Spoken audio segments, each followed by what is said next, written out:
সুপ্রিয় দর্শক, আসসালামু আলাইকুম। শুরু হয়ে গেল পবিত্র রমজান।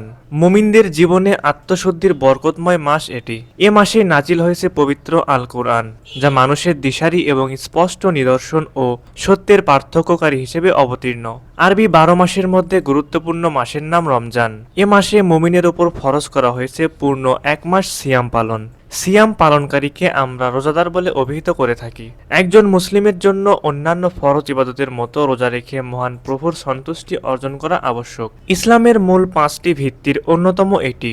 দ্বিতীয় হিজরিতে কোরআনের আয়াতের মাধ্যমে আল্লাহ তাআলা উম্মতের উপর রমজানের রোজা ফরজ করেছেন। মহিমান্বিত মাসটি ইবাদতের মাস যথোপযুক্ত। আর রমজানের প্রথম 10 দিনকে বলা হয় রহমতের 10 দিন। রহমতের এই 10 দিনের জন্য বিশেষ কিছু দোয়াও রয়েছে। রোজাদার যেন একাগ্রচিত্তে মহান আল্লাহর ইবাদত করতে পারেন, সেজন্য রমজানের প্রথম রাতেই অর্থাৎ প্রথম দশকে শয়তানকে বন্দী করা হয়। রহমত স্বরূপ রোজাদারেরা শুরু থেকে কোনো রোজা তার জন্য কষ্টসাধ্য মনে হয় না।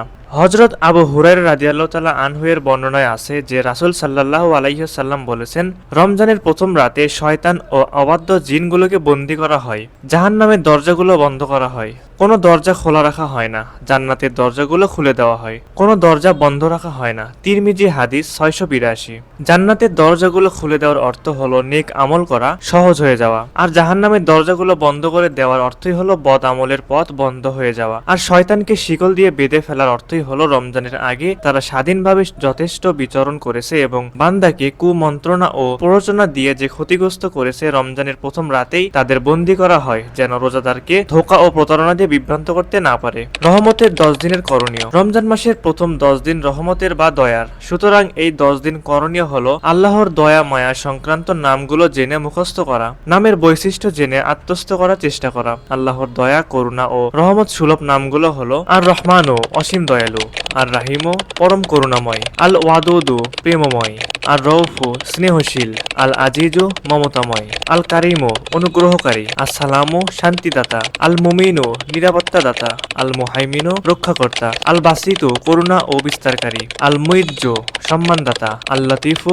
করুণাকারী, আল মুজিবু প্রার্থনা কবুলকারী, আর রাজ্জাকু রিজিক দানকারী, আল ওয়াসিউ দয়া প্রসারকারী, আল ওয়ালিয়ু পরম বন্ধু, আন নাফিউ কল্যাণকারী, আল হাদিউ পথের দিশারি, আন নাসিরু সাহায্যকারী, আল হান্নানু করুণাশীল, আল মান্নানু দয়াদ্র ইত্যাদি। রহমতের মাস রমজান জুড়ে পাপ কাজ থেকে বিরত থাকা এবং নেক কাজে নিয়োজিত থাকা অনেক সহজ। তাই রমজানের রহমতের দশকে আল্লাহর অনুগ্রহ পেতে রোজাদারের করণীয় হলো: 1. দিনের বেলা একনিষ্ঠতার সঙ্গে রোজা পালন করা। 2.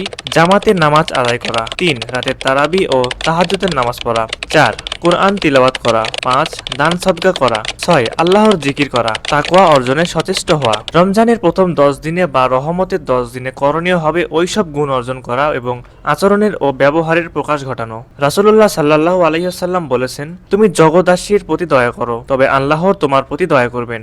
বুখারী, মুসলিম ও তিরমিজি। রমজানের প্রথম 10 দিন যেহেতু রহমত নাজিল হয়, তাই এ সময় আল্লাহর কাছে বেশি বেশি রহমত কামনা করে দোয়া করা যেতে পারে। এক্ষেত্রে কোরআনে বর্ণিত এই দোয়াটি পড়া যেতে পারে। দোয়াটি হলো ওয়াকুর রব্বিক ফির ওয়ারহাম ওয়া আনতা খয়রুর রহিমিন। অর্থ: আর বলুন, হে আমার রব, ক্ষমা করুন ও দয়া করুন, আর আপনি তো সর্বশ্রেষ্ঠ দয়ালু। সূরা মুমিনুন আয়াত 118।